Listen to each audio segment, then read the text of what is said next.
रात्रीच्या 12 नंतर खेळ सुरू करणारा महाकाळ येथील बाळ आवारे यांच्या सोलापूर पोलिसांनी मुसक्या आवळून केली न्यायालयीन कोठडीत रवानगी. बुलढाणा पोलिसांची भूमिका तेव्हा संशयास्पद राहिली. राज्याच्या बहुतांश भागात कायदा सुव्यवस्थेचे धिंडवडे उठवून फायबरचे पुतळे तयार करण्यापासून ते वादग्रस्त स्थळावर बसविण्यापर्यंत सुपारी घेणाऱ्या जालना जिल्ह्यातील अबंड तालुक्यात असलेला महाकाळ गावचा बाळराजे राज आवारे हा सवयीप्रमाणे राज्यात अस्थिरता निर्माण करण्यासाठी फायबर पुतळे 30,000 तयार करून 1.5 लाखात विकत होता.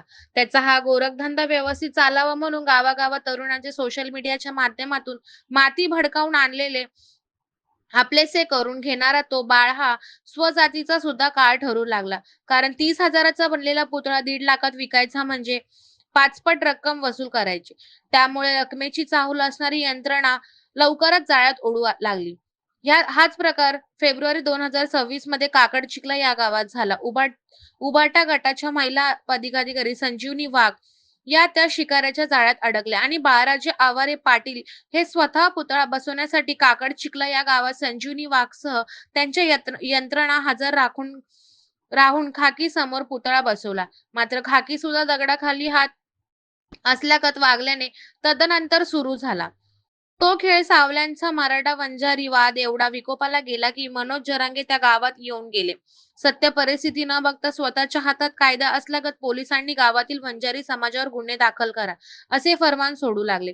तदनंतर वंजारी अधिक ओबीसी सत्यशोध सभा झाली. त्यात काही वंजारी समाजातील अडगळीत पडलेल्या नेत्यांनी चमकोगिरी केली, सभा गाजवली. हजर नसलेल्या तरुणांवर गुन्हे दाखल होऊ लागले. मात्र मास्टरमाइंड सह संजीवनी वाघ या सही सलामत राहिल्या. कायदा सुव्यवस्थेचे धिंडवडे काढणाऱ्या महाकाळ येथील बाळराजे यांच्या वडिलांचे नाव रामराज आहे. मात्र बाळाचे रावणराज सुरू झाल्याने चिखला गावात येऊन भडकाऊ भाषण करून पुतळा बसवून गेला. मात्र तेथील उपस्थित पोलीस मूग गिळून राहिल्याने ओबीसी समाजातील महिलांना भीतीपोटी दरवाजा लावून राहावे लागत आहे. दहशतीखाली गाव असताना बुलढाणा पोलिसांनी केलेले एकतर्फी प्रेम, त्यातच एखादा झाला गेम. मात्र ज्यांच्या पासून ठिणगी पडली तो मास्टरमाइंड व त्यास साथ देणारे यावर बुलढाणा पोलीस काय भूमिका घेणार याकडे सर्वांचे लक्ष लागून आहे. प्राईम मीडिया 24 साठी प्रभाकर मांटे, बुलढाणा. पवित्र भूमी आहे. या भूमीतले मराठे आणि कुणबी झोपले का तुम्ही?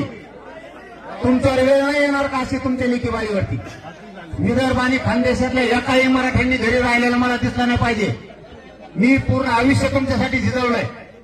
इथे जर पोरेवर अन्याय होणार असला ना तर तुम्हाला सगळ्यांना, जर आता हे आरोपी अटक झाले नाही, 307 पासून अपहरणाचे सगळे गुन्हे, शांतता भंग केला यांनी, चौथा मुद्दा जातीय दंगल घडवण्याचा प्रयत्न या लाभार्थी टोळीचा. पण आम्हाला जातीय दंगल होऊ द्यायची नाही, तर यांच्यामुळे गोरगरिबावर अन्याय व्हायला नको. कारण यांच्या सुद्धा गोरगरीब काही लई चांगले लोक आहेत.